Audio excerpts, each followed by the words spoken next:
በስመ አብ ወወልድ ወመንፈስ ቅዱስ አሐዱ አምላክ አሜን። እንኳን ለጸሎተ ሐሙስ በሰላም አደረሳችሁ አደረሰን።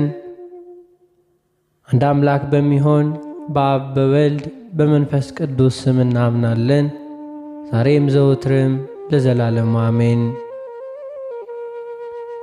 ጸሎተ ሐሙስ ጌታችን መድኃኒታችን ኢየሱስ ክርስቶስ ምስጢረ ቁርባንን ከምስጢረ ጸሎት ጋር አዋህዶ የገለጠበት ዕለት ነው።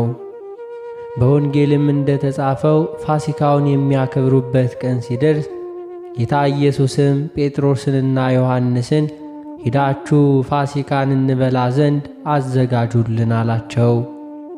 እነርሱም በየት እንድናዘጋጅ ትወዳለህ አሉት።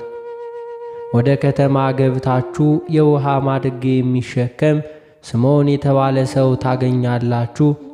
ወደ ገባበት ቤትም እርሱን ተከተሉት።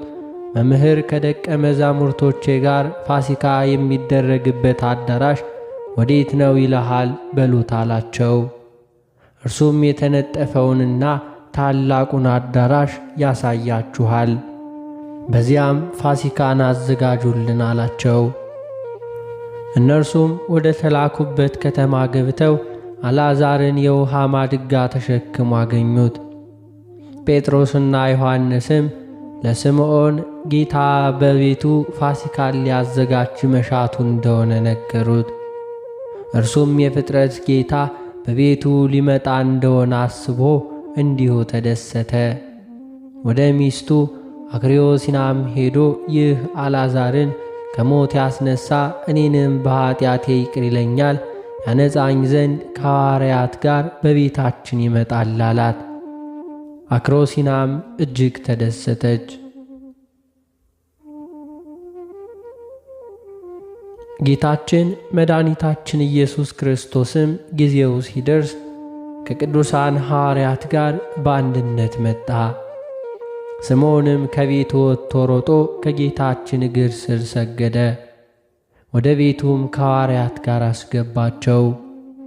ይሁዳ ግን ይህን ሰዓት አልነበረም፣ ውጭ ከሻጭና ከለዋጭ ጋር ገንዘብ ሲደራደር ነበር። ስምዖንም ለሚስቱ ለአክሮሲና ጌታና ሐዋርያት የሚገቡበት በእግር የሚረግጡት ምንጣፍ እንድታነጥፍ አዘዛት።